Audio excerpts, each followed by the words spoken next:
ध्यान रखना, यदि हमारे घर में बड़े बुजुर्ग बैठे हैं, बड़े बुजुर्ग हैं, कोई भी काम करने से पहले बड़े बुजुर्गों से पूछो, पूछ करके फिर वो काम करो।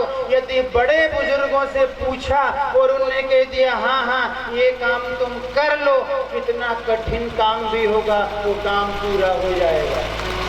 भाई बहनों पूछो, बुजुर्ग बैठे हैं, उनकी एक ही चिंता, हमसे कोई कुछ पूछता ही नहीं, पूछो। ध्यान रखना, जिनके माता पिता जीवित हैं और घर में बैठे हैं माता पिता, वो बेटा कितना भी बड़ा हो जाए पर कभी घर का मुखिया नहीं बन सकता और ना मुखिया बनना भी नहीं। यदि पिता बैठा है तो अपने आप को बुद्धिजीवी पिता से बड़ा कभी ना मानना। पिता बैठा है, माँ बैठी है, तो अपने आप को छोटा ही मानना। कोई भी काम करो, किसी तरह का भी काम करो, तो माता पिता के पास जाओ और उनसे जाकर के हाथ जोड़ करके निवेदन करके उनको बताओ। कहीं भी घर से निकलो बिना माँ बाप को बताए कभी घर से नहीं निकलना चाहिए। कहीं भी जाओ माँ बाप को बता करके जाओ। शाम को आओ तो माता पिता को बताओ कि हम आ गए।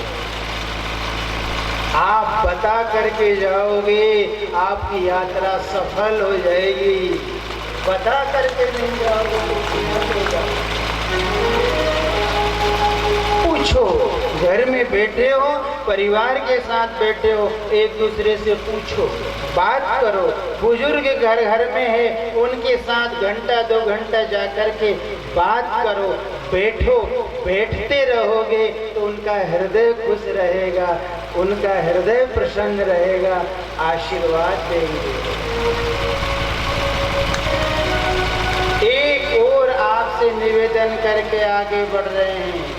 जिस घर में 70-75 वर्ष से अधिक के बुजुर्ग घर में बैठे हैं, घर में है, तो उनको खाली बुजुर्ग मत मानना।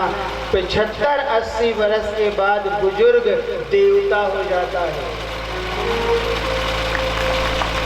ध्यान रखना, बुजुर्ग जब यहाँ से जाए वहाँ तो आपको आशीर्वाद दे करके जाना चाहिए, क्रोधित होकर के नहीं जाना चाहिए। भाई बहनों, बुजुर्ग घर में बैठा है और यदि चाय मांगता मांगता वो चला गया, रोटी मांगता मांगता चला गया, वो दूध मांगता मांगता चला गया और यहाँ से चल दिया, तो समझ लेना आप जीवन में कभी सुखी नहीं रह पाओगे।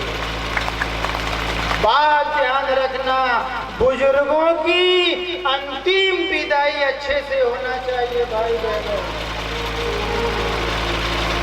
जाने के बाद गुलाब जामुन खिलाने से कुछ नहीं होगा। जाते समय जाए जब आशीर्वाद देते हुए जाना चाहिए, बेटा तू सुखी रहना, तू सुखी रहना। और वो चला गया तो जीवन में लाख आदमी भी दुख दान देने वाले हो, आपको कोई दुखी नहीं कर सकता।